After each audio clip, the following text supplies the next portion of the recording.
Bonsoir à tous, très heureuse de vous retrouver en ce début de semaine pour une nouvelle édition du 19h dont voici les titres.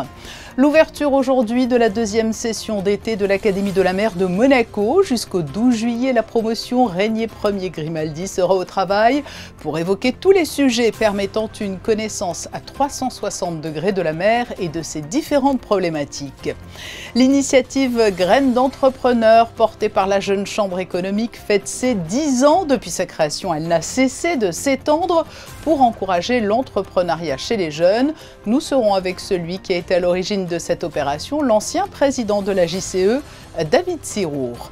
Nous nous sommes glissés également dans les coulisses des travaux de rénovation du Troparium de l'Auditorium Régnier 3. Vous le verrez, l'immense tapisserie emblématique de Follon a été décrochée pour lui donner une nouvelle jeunesse.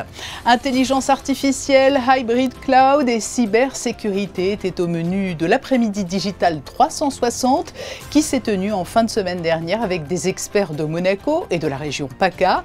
Bruno Covin, le directeur général adjoint de Monaco Digital, sera là pour nous en parler. Et puis nous ferons le point sur les mercatos. Après l'arrivée de Paul Pogba côté ASM FC, la Roca Team n'est pas en reste et annonce la signature de Kevarius Heiss, recrue en provenance de Paris. Mais pour débuter ce journal, comment ne pas évoquer ce sujet d'actualité qui est sur toutes les lèvres? Les conditions climatiques du week-end ont souligné le caractère exceptionnel de l'épisode de canicule auquel nous devons faire face.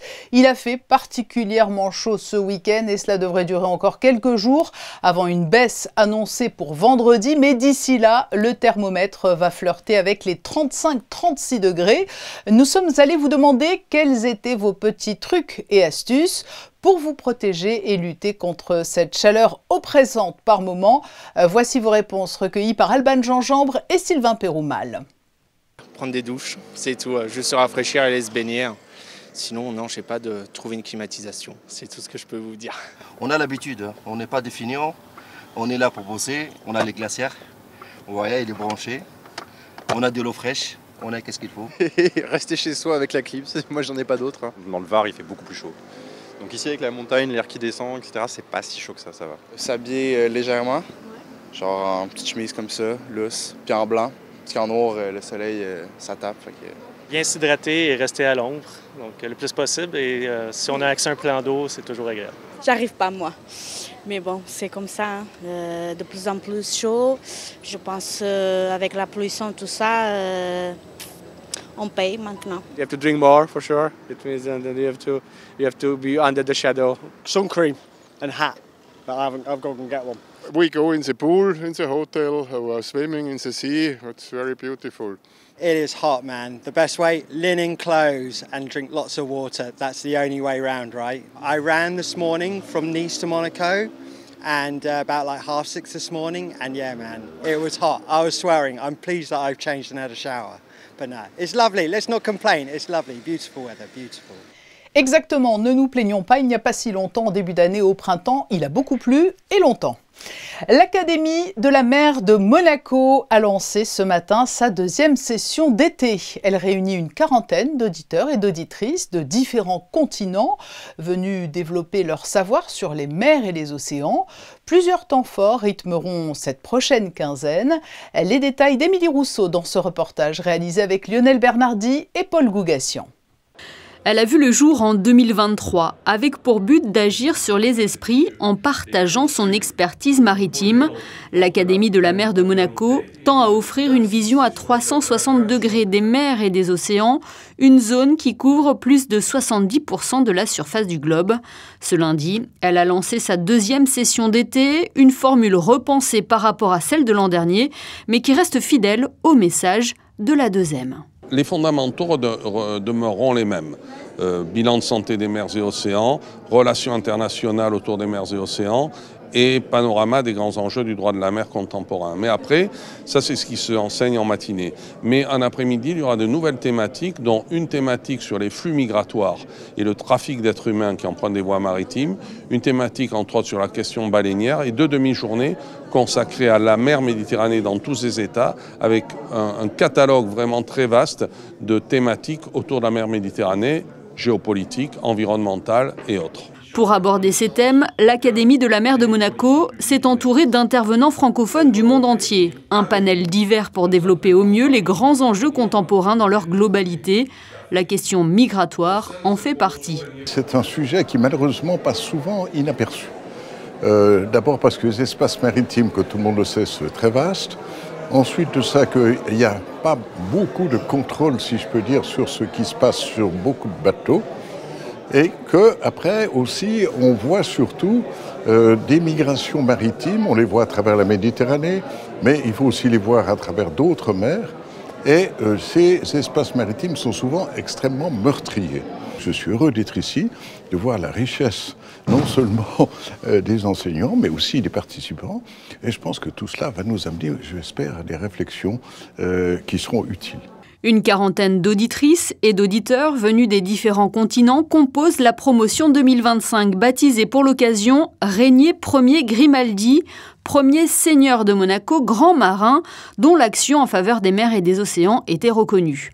Pendant 15 jours, ces étudiants, ces restaurateurs, ces présidents d'associations ou encore ces ingénieurs vont pouvoir bénéficier d'un enseignement complet. Je suis originaire de la région, donc j'ai grandi avec la Méditerranée et les questions maritimes sont essentielles et prenantes. Et qu'est-ce que vous venez rechercher en participant à cette session d'été ? Énormément de connaissances et également le point de vue assez holistique que propose la formation, c'est-à-dire qu'on a une vision très pluridisciplinaire, ce qui permet d'enrichir la question maritime. Cette nouvelle session d'été à Monaco confirme l'intérêt pour une meilleure connaissance des mers et des océans. La remise des certificats aura lieu le 12 juillet prochain. Et à l'issue de cette session d'ouverture, les participants à cette deuxième session d'été de l'Académie de la mer se sont dirigés vers le Conseil national pour prendre part à une table ronde intitulée « À la découverte de Monaco ». C'était un souhait émis par les auditeurs de la première session de mieux connaître la principauté et de s'immerger aussi pleinement dans la culture, l'histoire et les institutions monégasques, d'où ce passage dans l'hémicycle à la rencontre de conseillers nationaux. Je crois que c'est toujours important de faire comprendre ce qu'est Monaco, ce que sont nos institutions. On le constate jour après jour et malheureusement, on l'a encore trop constaté récemment, Monaco est méconnu. Donc dès qu'on peut accueillir des personnes de tous horizons au sein de nos institutions, pour nous c'est un plaisir et je pense que c'est une nécessité. Expliquer nos particularismes, le fonctionnement institutionnel de Monaco qui est quand même très particulier, très original. Donc c'était pour nous vraiment très important et c'était très positif, je pense. L'idée, évidemment, c'est de mettre en avant la particularité de Monaco, les particularités de son système, et d'échanger avec des gens qui s'engagent déjà eux-mêmes d'une autre manière. Donc on partage des convictions qu'on a envie de mettre en avant, et donc l'idée, c'est de montrer comment ça se passe à Monaco. Nous avons présenté donc notre régime institutionnel avec la séparation des pouvoirs exécutifs, législatifs et judiciaires, en insistant particulièrement donc sur le rôle du Conseil national qui est co-législateur avec le prince au travers de son gouvernement, donc pour tout le processus législatif. Des propos recueillis par Christinda Petit-Homel et Lionel Bernardi. C'était il y a 10 ans. Le président de l'époque de la Jeune Chambre économique de Monaco lançait l'initiative Graines d'entrepreneurs pour familiariser la jeunesse à la création d'entreprises. Et il est notre invité ce soir alors que s'est tenue aujourd'hui une session de travail à la British School. Bonsoir David Sirour. Bonsoir Patricia. Graines d'entrepreneurs, c'est vraiment l'illustration parfaite de la mission qui découle de l'état d'esprit Jeune Chambre économique. Oui, tout à fait. C'est un projet qu'on a créé maintenant il y a 10 ans et on avait effectivement cette envie de pouvoir amener l'entrepreneuriat chez les jeunes dans les écoles. Quand je dis entrepreneuriat, c'est créer une entreprise, mais c'est aussi créer un mouvement, créer une association, créer un événement, parce qu'on voulait vraiment que la jeunesse d'aujourd'hui soit le moteur de demain pour notre société. Et depuis toutes ces années, la formule a montré qu'elle était pertinente puisque Graines d'entrepreneurs n'a cessé de se développer dans le temps. Oui, tout à fait. On a commencé la première année, donc c'était en 2015 avec le lycée Albert Ier qui nous a fait confiance, l'éducation nationale qui a été extrêmement moteur aussi. Et derrière, ça s'est développé puisqu'aujourd'hui, on a 10 collèges, lycées, universités à Monaco qui nous suivent par an. Et donc, on en est à 38 éditions. On a planté 1500 graines au fur et à mesure de ces 10 années. On a plus de 150 mentors qui sont passés à nos côtés. Donc, c'est vraiment une très, très belle réussite. Et la tranche d'âge s'est élargie au fil des années. Oui, tout à fait. Pendant de nombreuses années, on a fait principalement les collèges, les lycées. Et puis moi, dans un coin de la tête, j'avais cette envie de faire un grain d'entrepreneur junior et on l'a réalisé effectivement il y a 2 ans avec Lucas Dubois qui a démarché les écoles, les CM2 et les 5e. Et donc aujourd'hui, on a des grains d'entrepreneurs qui partent du CM2 comme aujourd'hui à la British School of Monaco et qui vont jusqu'à l'Université de Monaco. On a toutes les tranches d'âge. On fait un travail un petit peu différent puisqu'avec les plus jeunes, les 5e et les CM2, on travaille vraiment sur des événements caritatifs. Et à partir de la première terminale et l'Université de Monaco, on est sur des projets entrepreneuriaux. Oui, alors on les voit travailler derrière vous. Il fallait peut-être aussi commencer par cela. Rappeler comment fonctionne Graines d'entrepreneurs. Bien sûr, c'est une journée particulière où l'éducation nationale et les écoles nous mettent à disposition les élèves et on va les suivre pendant toute la journée avec des mentors. Donc ce sont des chefs d'entreprise hommes et femmes qui dédient du temps pour la jeunesse et qui viennent. Donc les 10 premières minutes, 15 premières minutes, c'est une prise de contact et on va chercher l'idée qui va fédérer l'équipe. Ce qu'on essaie de leur expliquer, c'est qu'effectivement l'entrepreneuriat est possible, mais un entrepreneur seul ne fait jamais rien. C'est une équipe qui doit avoir à ses côtés et donc ils vont tourner autour de cette idée, la choisir et la journée va diviser en 2. Il y a une partie où ils vont travailler sur le fond de l'idée. Donc qu'est-ce que va être cette entreprise, qu'est-ce que va être cet événement, et une partie aussi sur la forme, c'est comment transmettre cette idée aux gens autour de soi, notamment à des gens qui vont investir, à des partenaires comme la mairie ou d'autres partenaires institutionnels, et ils vont avoir des formations prises de parole en public pour apprendre effectivement à transmettre leur passion pour leur entreprise ou pour leur événement. Et vous l'avez souligné, le succès réside aussi dans l'implication de mentors qui viennent de tous horizons et qui entourent tous ces jeunes. Exactement, oui, depuis 10 ans maintenant, je vous le disais, on a eu plus de 150 mentors. Effectivement, ça va de différents chefs d'entreprise jusqu'à Roland, aujourd'hui, qui est avec nous, qui est conseiller national et qui est régulièrement à nos côtés et qui dédie beaucoup de temps à la jeunesse. On a beaucoup de gens du conseil national, on a beaucoup de chefs d'entreprise, de directeurs de section qui ont une expérience entrepreneuriale, qui savent ce que c'est de gérer un projet. C'est vrai que c'est multiforme, il faut réfléchir au budget, il faut réfléchir à la cible et ils vont encadrer ces jeunes, essayer de leur donner un petit peu un guide pour que leurs idées aillent le plus loin possible. Et est-ce qu'il y a eu au cours de toutes ces années des projets qui ont ensuite pris vie? Oui, on a eu de très beaux projets. Alors c'est intéressant parce qu'il y a encore 2-3 ans, on avait beaucoup de projets dans la jeunesse qui étaient autour des centres de loisirs, des activités de loisirs. On sent que le Nibox et ce genre de choses manquaient à la jeunesse. Et aujourd'hui, je pense qu'avec l'ouverture de Box 98, les jeunes sont rassasiés, sont heureux. Mais moi, je me souviens d'un projet qu'on a eu il y a quelques mois et qui était très intéressant. C'était l'idée d'avoir, vous savez, ces espèces de restaurants en hauteur sous une montgolfière qu'on a déjà fait place du Casino, mais de l'associer en fait au Grand Prix dans le monde entier. C'est-à-dire que chaque Grand Prix aurait ce restaurant volant pour permettre de voir toute la piste en hauteur et de pouvoir de cette manière-là suivre le Grand Prix d'un point de vue qui est exceptionnel avec un côté un peu premium. Et comme Monaco est une terre de F1, c'était un projet qui était extrêmement intéressant. Oui, des lunchs ou des diners in the sky. Vous êtes toujours en contact avec des jeunes qui sont passés par ce concours et qui ont transformé l'essai par la suite ou qui vous disent que c'est une expérience qui leur a servi?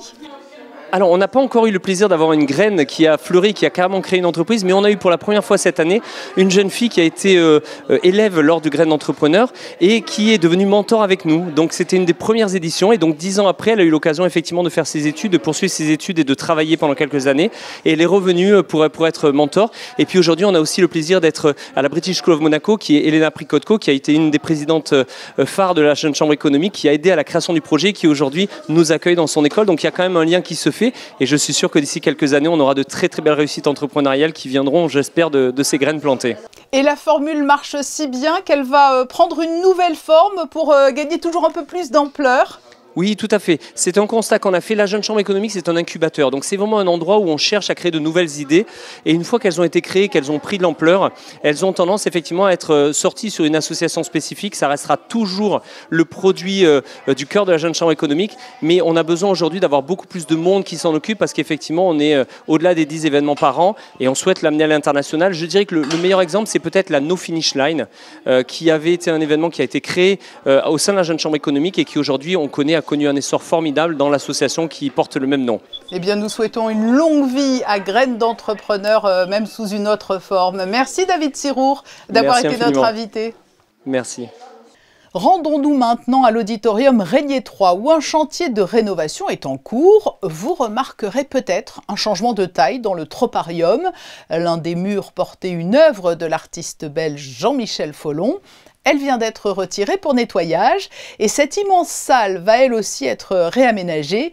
Théo Schumer et Julien Logy ont assisté aux premières opérations. Elle trônait fièrement au mur du Troparium. La Métamorphose, une œuvre monumentale commandée en 1989 par la Principauté à l'artiste belge Jean-Michel Folon, qui avait choisi de s'installer sur le rocher 4 ans plus tôt. La tapisserie représente un homme qui se transforme en poisson en entrant dans l'eau et redevient homme lorsqu'il en sort. Mais voilà, toutes les œuvres sont fragiles, surtout lorsqu'elles sont en textile, et celle-ci n'y fait pas exception. Il y avait déjà eu un dépoussiérage en 2019, puis en 2024. Mais en fait, donc on s'est aperçu que l'œuvre était fortement décolorée, encrassée et empoussiérée. Donc en fait, c'est l'œuvre du temps et puis du soleil. Il est nécessaire en fait de la traiter pour éviter que ça empire, que sa situation empire. Donc ce projet, il est pris en charge par l'Institut du patrimoine, donc qui dépend de la direction des affaires culturelles. L'Institut du patrimoine est assisté par la société La Réserve, qui est donc une société spécialisée en fine arts. Et donc c'est un coût d'environ 200 000 €, donc étalé sur 3 ans. 3 ans, c'est le temps qu'il faudra pour nettoyer cette œuvre en profondeur et lui redonner toute sa couleur détériorée par le temps et le soleil. C'est ce que l'on appelle ici une restauration fondamentale et le projet ne s'arrête pas au nettoyage. Il comprend même le changement intégral de la baie vitrée de l'auditorium afin que les rayons lumineux et les UV affectent moins la tapisserie lorsqu'elle sera de retour. Mais pour le moment, l'heure est au démontage, tout un défi là aussi. L'enjeu, comme vous pouvez le voir, c'est la question de l'accès, de l'accessibilité, associée aux dimensions un peu exceptionnelles de cette tapisserie. Donc elle fait 7,20 m par 10 mètres. On a un sol en bas qui est irrégulier, donc c'est extrêmement compliqué d'installer un échafaudage et donc nos méthodes de dépose un peu traditionnelles ont dû être adaptées. Et l'autre complexité sur cet objet, c'est qu'en plus on n'a pas la hauteur suffisante sous plafond, donc il y a déjà un petit repli en partie basse qu'on doit gérer au moment de l'enroulement et qui rend la manipulation encore plus complexe. Du coup on a la formation de plis au milieu de la tapisserie au fur et à mesure de l'enroulement. Donc ça, c'est aussi une difficulté supplémentaire à gérer, sans parler de son poids, évidemment. Une fois enroulée sur elle-même, la tapisserie sera déroulée au rez-de-chaussée de l'auditorium pour y être dépoussiérée une première fois et être enroulée avec soin. Mais ce n'est que la première étape. Il y a plusieurs étapes. Dans un premier temps, elle va connaître une période de stockage. Et ensuite, elle va être restaurée en Belgique. Donc là, il va y avoir un peu 2 phases. Une première étape qui va consister en un lavage, parce qu'elle est extrêmement encrassée. En fait, cette tapisserie, elle n'était pas doublée, donc elle a fait un peu filtre à poussière. Elle sera redoublée entièrement. Et ensuite, elle retrouvera sa place, mais dans un auditorium dont la scénographie va être revue. C'est donc tout un parcours qui attend la Métamorphose de Folon, portée par l'Institut du patrimoine avec la direction des affaires culturelles. Un nouveau défi qui prouve encore une fois l'attachement de la Principauté à son histoire et l'histoire de l'art. Le chapitre sportif de ce journal avec la saison des Mercato. La Roca Team a annoncé aujourd'hui la première arrivée dans ses rangs pour la saison 2025-2026. Et ce n'est pas un inconnu puisqu'il faisait partie de l'équipe qui a battu les basketteurs monégasques en finale du championnat de Betclic Elite. Kevarius Ice, le pivot américain du Paris Basketball, s'est engagé pour 2 saisons. En football, les larmes et l'émotion de Paul Pogba ont beaucoup fait parler alors qu'il signe son grand retour sur les pelouses à Monaco. Eh bien, ce week-end, 13 joueurs ont repris l'entraînement au centre de performance de l'AS Monaco FC. Ils ont effectué une série de tests physiques et médicaux, parmi eux notamment Balogun, Koulibaly, Golovin, Henrique ou Kon. Les joueurs internationaux sont attendus le 2 juillet et le premier match amical aura lieu le 11 juillet au centre de performance face au Cercle Bruges, avant le début du stage estival le 13 juillet en Angleterre. C'est au tour des enjeux actuels des nouvelles technologies que s'est récemment articulée une après-midi d'échange avec des experts internationaux. Intelligence artificielle, hybrid cloud et cybersécurité étaient au cœur de cet événement qui a permis de mettre en lumière le dynamisme de l'écosystème numérique monégasque et son rayonnement régional à l'initiative du Monaco Digital Group dont le directeur général est notre invité. Il est interrogé par Théo Schumer. Bonsoir. Merci d'avoir accepté notre invitation. Vous êtes le directeur général adjoint de Monaco Digital. Alors on entend énormément parler de transition numérique de nos jours, d'intelligence artificielle aussi, et l'on voit fleurir de plus en plus de salons sur ces thèmes. On pense par exemple à celui de Las Vegas. Est-ce que c'est un peu le même principe que vous avez voulu apporter à Monaco avec le Monaco Digital 360 ? Cet événement, c'est un événement que l'on organise annuellement depuis plusieurs années, qu'on a renommé récemment Digital 360 pour l'adapter à la réalité, comme vous l'avez cité, du l'éventail aujourd'hui des technologies et qui tournent autour de la cybersécurité, de l'IA, du cloud, de l'hybridation cloud. Donc aujourd'hui, c'est important pour nous de pouvoir créer et maintenir ce genre d'événements sur Monaco, pour Monaco et les acteurs locaux, puisque évidemment le périmètre de nos clients et des intervenants dépasse Monaco pour être sur le Grand PACA. Donc c'est important pour faire rayonner les expertises de la principauté au-delà de Monaco et sur Monaco. Alors Monaco Digital a été fondé en 2013. Depuis ses débuts, quelles sont les missions principales du groupe et comment ont-elles évolué en plus de 12 ans maintenant? Les missions, en tout cas l'objectif que l'on s'est donné dès le départ était devenu leader du numérique à Monaco et en région, sur la région sud, en étant le plus innovant possible, en essayant d'avoir toujours un coup d'avance sur les besoins de nos clients. Et ce qui nous a permis de développer des technologies, des solutions comme la cybersécurité, l'IA aujourd'hui, tout en restant dans le conseil et l'accompagnement des entreprises dans leur développement. Alors on parle d'innovation, ça sonne positif, mais il y a également un versant un peu moins réjouissant dans le numérique. Ce sont les risques, notamment liés à la sécurité. Ils sont nombreux et c'est pour cette raison que vous avez fondé en 2021 ce que vous appelez une extension stratégique au groupe, c'est-à-dire une branche ou une filiale de Monaco Digital que vous avez appelée Monaco Cybersécurité. Quels sont ces risques que vous entendez braver ? L'idée, c'est de déjà accompagner nos clients dans la sécurisation de leur infrastructure et puis la compréhension de la sécurisation des usages. Les usages des utilisateurs au quotidien avec l'outil informatique et comprendre effectivement ces risques qui évoluent en permanence.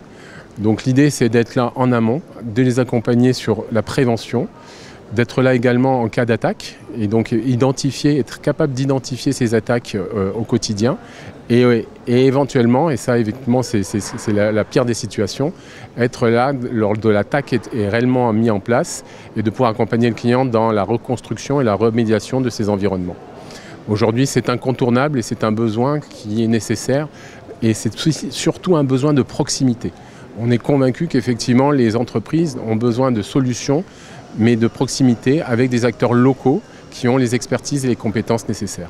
C'est ce qu'apporte Monaco Cybersécurité et son extension en France Avant-Garde Cybersécurité, avec aujourd'hui un peu plus de 65 personnes et ingénieurs, consultants dans ces activités. Les risques liés aux attaques, est-ce qu'elles sont si fréquentes finalement? Elles sont quotidiennes. Aujourd'hui, je peux vous confirmer qu'on est au quotidien à côté de nos clients pour anticiper. Il n'y a pas une semaine où se passe où une alerte remonte au niveau de nos SOC chez les clients. Alors heureusement, ces alertes nous permettent d'anticiper, de prévenir et du coup de réagir et d'accompagner les clients pour corriger les failles que l'on a pu détecter et puis éventuellement les accompagner aussi dans le durcissement de leur infrastructure et surtout dans la sensibilisation. Et l'IA aussi présente des risques, en tout cas on ne peut pas dire qu'elle soit encore parfaitement au point aujourd'hui, il reste du travail. Quel regard portez-vous sur l'intelligence artificielle et comment accompagnez-vous les entreprises sur ce terrain-là? Alors mon regard sur l'intelligence artificielle aujourd'hui c'est une nouveauté, tout le monde se questionne, tout le monde souhaite savoir à quoi ça correspond et notre rôle c'est justement d'être là auprès des entreprises pour démystifier un petit peu la technologie. Parce qu'il y a beaucoup de mythes autour de l'IA, donc l'idée c'est de démystifier ces solutions, ces approches, clarifier un petit peu la compréhension auprès des entreprises de ce que l'IA peut leur apporter, de ce que l'IA peut être comme danger potentiel chez eux, et faire en sorte d'anticiper cet usage qui peut éventuellement venir perturber la sécurité de l'entreprise. Ce qui est important avec l'IA, c'est qu'elle s'appuie sur de la donnée de l'entreprise, et cette donnée, elle doit être sécurisée.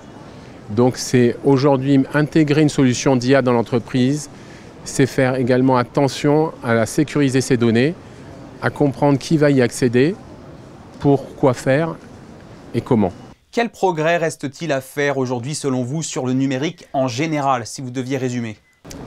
Pour moi, le numérique doit être un outil d'aide au quotidien aux entreprises qui leur permet de se développer dans leur activité. Et Et ça doit se limiter à ce besoin. Voilà. Et notre rôle, effectivement, c'est de simplifier cette technologie pour que les utilisateurs des entreprises puissent l'utiliser le plus facilement possible et de la manière la plus sécurisée. Merci beaucoup Bruno Covin d'avoir répondu à nos questions sur Monaco Info. Vous êtes le directeur général adjoint de Monaco Digital, groupe qui intervient, je le rappelle, en Principauté et dans toute la région PACA. Merci à vous. Merci. Situé en plein cœur de la Principauté, le Port Palace Hotel offre à sa clientèle une vue imprenable sur le port Hercule. Implanté le long de la mer, un séjour au sein de cet établissement prend des allures de croisière et il existe en toute discrétion. Nous avons rencontré son représentant qui nous parle des nouvelles lignes directrices de l'hôtel. C'est un reportage d'Alban Jean-Jambre et Jean-Alexandre Dordet. Le Port Palace se métamorphose. L'établissement hôtelier qui offre un confort absolu avec ses 50 chambres toutes vues mer repense sa direction artistique. Première étape, la décoration du lobby refaite dans une ambiance plus intime. Une stratégie qui cache une ambition bien précise. Notre but pour le moment, et ça c'est la numéro 1 dans la sales and marketing pour la promotion, c'est pour prolonger la cliente reste à l'hôtel. À Monaco, c'est 1 jour et demi, la statistique. Nous devons arriver de 2 jours et demi aux 3 jours. C'est home away from home. Ça, c'est l'idée. Quelque chose de très cosy, très chaleureuse. Vous avez content pour rester ici plus long dans l'endroit. Et ça, nous avons besoin. Nous avons besoin, comme la cliente entrée, reste ici. La cliente de la rue, aussi, des clients de Monaco, comme il vient pour un café, pour un gâteau, pour une petite pizza. Tout c'est possible ici. Prochaine étape, s'attaquer à l'architecture des chambres pour accueillir la clientèle dans un tout nouvel environnement. Les grandes vacances ont débuté à Monaco et les offres pour occuper les enfants ne manquent pas cet été encore. Sous le chapiteau de Fontvieille notamment, ce sont des stages de cirque qui sont organisés. Plusieurs sessions sont prévues du 8 juillet au 9 août. Les participants vont pouvoir s'initier au jonglage, au diabolo, à l'équilibre, ainsi qu'aux disciplines aériennes comme le trapèze, les tissus ou le cerceau. Informations et réservations auprès de Monte Carlo Festival ou de l'association Tous en piste. Le lundi, place à votre chronique Ceux qui font Monaco et Chris-Cinda Petit-Homel nous emmène aujourd'hui au Quai des Artistes. Oui, et aujourd'hui, c'est l'histoire d'une institution à Monaco que nous avons choisi de vous raconter, l'histoire du Quai des Artistes, un établissement qui a changé de propriétaire il y a seulement quelques mois de cela. Alors vous allez voir, si aujourd'hui le Quai des Artistes se modernise, il garde son esprit d'antan.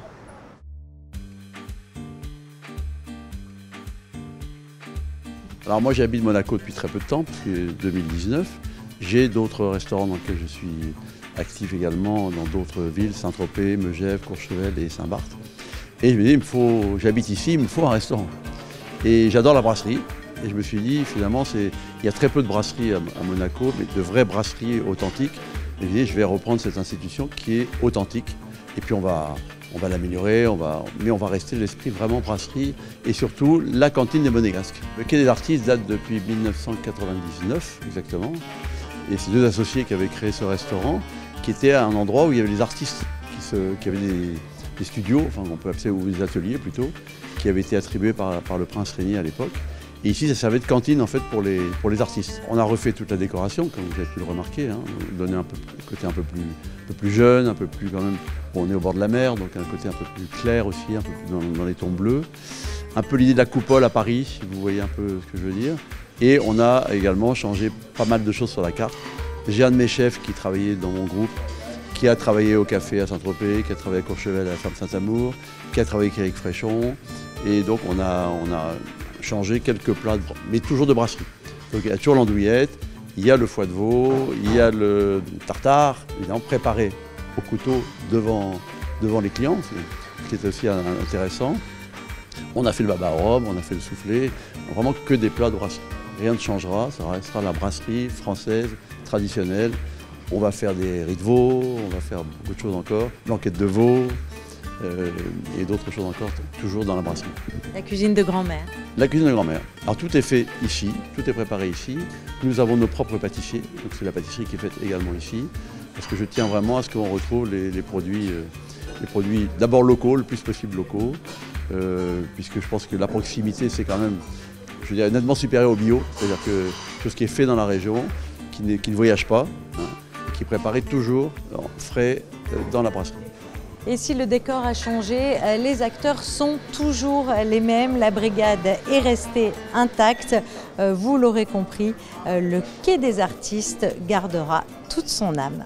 C'est la fin de ce journal et nous nous quittons en photo avec ces clichés pris ce week-end par Charlie Gallo lors du gala de gymnastique de fin d'année. Dans quelques instants, la météo présentée par Alban Jonjambre. Je vous retrouverai demain à 19 h pour une nouvelle édition. Passez une très belle soirée.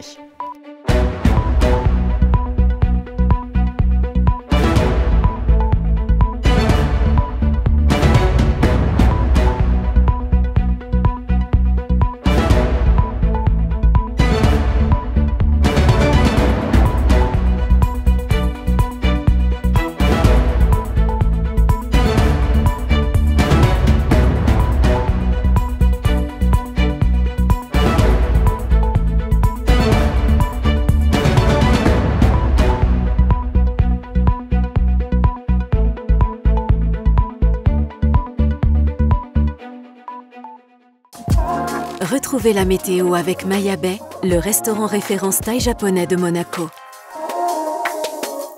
Bonsoir à tous, nous sommes toujours placés en vigilance forte canicule pour cette première journée de juillet. Vous l'avez bien compris, l'été est bien installé. Demain, il fera chaud et beau à Monaco. Le ciel se voilera progressivement dans l'après-midi, mais les températures resteront fortes, autour de 30 degrés toute la journée. Pensez bien à vous protéger. Le 1er juillet, nous fêtons les Thierry. Et puis le 1er juillet, c'est aussi la journée internationale de la blague. L'occasion de profiter des nombreux bienfaits que procure le rire sur la santé. C'était la météo avec Maya Bay, le restaurant référence thaï japonais de Monaco.